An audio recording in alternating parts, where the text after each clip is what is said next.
नमस्कार शेतकरी मित्रांनो, मी किरण शिंदे परत एकदा तुमचं माझ्या नवीन व्हिडिओमध्ये स्वागत करत आहे।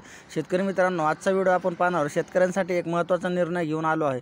एक आनंदाची गोष्ट घेऊन आलो आहे। JR कशा प्रकारे पीक विम्याचा कोणत्या जिल्ह्यामध्ये आणि कोणते शेतकरी पात्र आहे आपण सविस्तर या व्हिडिओमध्ये पाहणार आहोत। चला तर आपण व्हिडिओला सुरुवात करूया। KYC न केलेल्या बऱ्याच शेतकऱ्यांना पीक विमा अनुदान, पीक कर्ज अनुदान अजूनही अडकलेलं आहे। शेतकऱ्यांनो, लवकरात लवकर KYC करा आणि आपले अनुदान थेट आपल्या बँक खात्यामध्ये मिळवा। सरकारने यावेळी वेळोवेळी शेतकऱ्यांना हे मोठं आवाहन केलं आहे।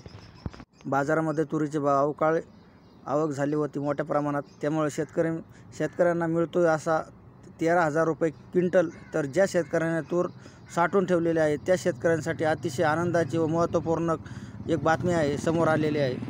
बरोबर अग्रिम पीक 25% पीक विमा अडकलेल्या शेतकऱ्यांसाठी एकंदरीत आनंदाची आनंदाची बातमी आहे। खरीप पीक हंगामात 2024 सुरू होण्याच्या अगोदरच शेतकऱ्यांना खात्यामध्ये पीक विमा वितरण सुरुवात बऱ्याच शेतकऱ्यांना खात्यात 10 जूनपर्यंत पीक विमा जमा होणार। 8,000 शेतकरी प्रोत्साहन अनुदान मिळणार आहे। 4 वर्षापासून शेतकरी ब्रह्मात 32,577 योजनेत पात्र 8,000 शेतकरी प्रोत्साहन अनुदानपासून मुकणार। त्यांनी KYC न केलेल्या अनुदानात त्यांचे अडकून राहिले शेतकऱ्यांचे तुमचे देखील प्रोत्साहन अनुदान अडकले नसेल तर लवकरात लवकर PM किसान निधी योजनेचे पुढील हप्ता महिन्याच्या शेवटी म्हणजेच आठवड्यापर्यंत जमा होण्याचे आदेश देण्यात आले आहे। PM किसान निधी योजनेअंतर्गत पात्र असणाऱ्या शेतकऱ्यांना आनंदाची बातमी देखील समोर आली आहे।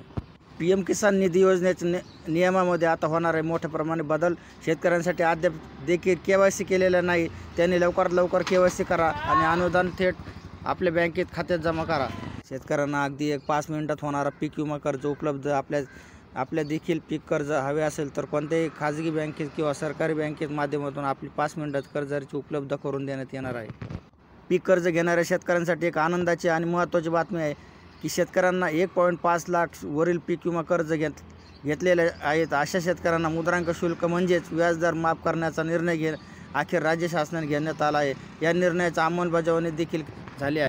हा असा एकदम थोडक्यात आणि महत्त्वाची बातमी आपण पाहिली आहे। हा व्हिडिओ इथं संपतो। जय हिंद, जय महाराष्ट्र, जय शिवराय, रामकृष्ण हरी।